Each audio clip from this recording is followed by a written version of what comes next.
ம்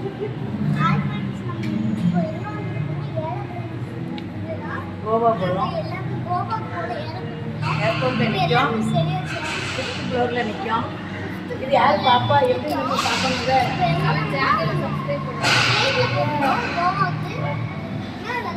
எல்லாரும் பார்ப்பாங்களோ?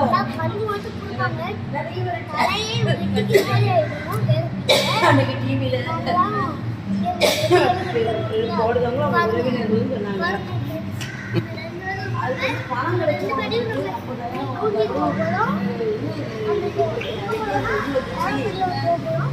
தீபாவளி